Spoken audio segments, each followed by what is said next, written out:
Hi friends, இன்றைக்கி வந்து function mode வந்து ஸ்டார்ட் ஆகிட்டு நாளைக்கு தான் நாத்தனார் பொண்ணோட சடங்கு. அதுக்காக தான் இன்றைக்கி வந்து ஊருக்கு வந்து வந்திருக்கோம். வாழை மரம் பந்தல்னு எல்லாமே வந்து ரெடி ஆகிடுச்சு. நாளைக்கு 1:30 3 தான் வந்து ஃபங்க்ஷன் வந்து வச்சுருக்காங்க. சரி இன்றைக்கி வந்து பார்த்துட்டு போயிடலாமே அப்படின்னு சொல்லிட்டு தான் பசங்களை வந்து ஸ்கூலுக்கு அனுப்பிட்டு நானும் எங்கள் வீட்டுக்காரங்களும் மட்டும்தான் இன்றைக்கி வந்து வந்திருந்தோம்.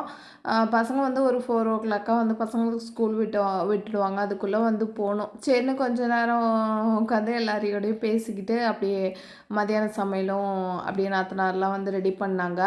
அப்புறம் பசங்க வந்து நாய்க்குட்டி போட்டிருக்கு வாங்கத்த பார்க்கன்னு சொல்லிட்டு கூப்பிட்டுச்சுங்க. பசங்க எல்லாமே என்கிட்ட நல்லா பேசும். நாய்க்குட்டி இப்போ தான் ஒரு 2 3 நாள் ஆகுது போல் இருக்குது. இன்னும் கண்ணு முழிக்கவே இல்லை. நான் பார்க்க வந்து அழகாக இருக்குல்ல. உங்களுக்கெல்லாம் நாய்க்குட்டி பிடிக்குமா என்னன்ட்டு கமெண்ட் பாக்ஸில் கமெண்ட் பண்ணுங்கள். 4 குட்டி போட்டிருக்கு 4 குட்டி போட்டிருக்குன்னு. ஆனால் 2 குட்டி மட்டும்தான் தூக்கி காமிச்சிச்சிங்க.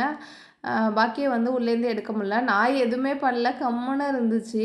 அதோட நாத்தனார் பசங்கள்லாம் ஒரே மாதிரியே தலை சீவிடுங்க அப்படின்னு சொல்லிட்டு பசங்களுக்கு வந்து ஒரே மாதிரியே தலை சீவி விட்டேன். அப்புறம் நாத்தனார் பையன் வந்து இன்னொரு குட்டியும் வந்து தூக்கி காமிச்சானா, அதோட அதை வந்து பார்த்துட்டு இருந்தோம். நான் பசங்களோட பேசிக்கிட்டே அப்படியே வந்து பார்த்துட்டு இருந்தேன். ரொம்ப சாதுவான நாய்ங்க, ஒன்றுமே பண்ணல. நான் எனக்கே பயமாக இருந்துச்சு கடிச்சிருமோ அப்படின்ட்டு.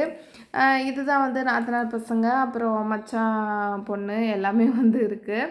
அப்படியே எல்லாருமே வந்து சேர்ந்து உட்காந்து மத்தியான சாப்பாடை வந்து சாப்பிட்டுட்டு கொஞ்ச நேரம் இருந்துட்டு நாங்களும் வந்து கிளம்பிட்டோம். பசங்க ஸ்கூல்லேருந்து விட்டுருவாங்களா, சப்போஸ் போகிற வழியில் டிராஃபிக் ஆகிட்டா என்ன பண்ணுறது அப்படின்னு சொல்லிட்டு நாங்களும் அப்படியே சீக்கிரமாகவே வந்து கிளம்பிட்டோம்.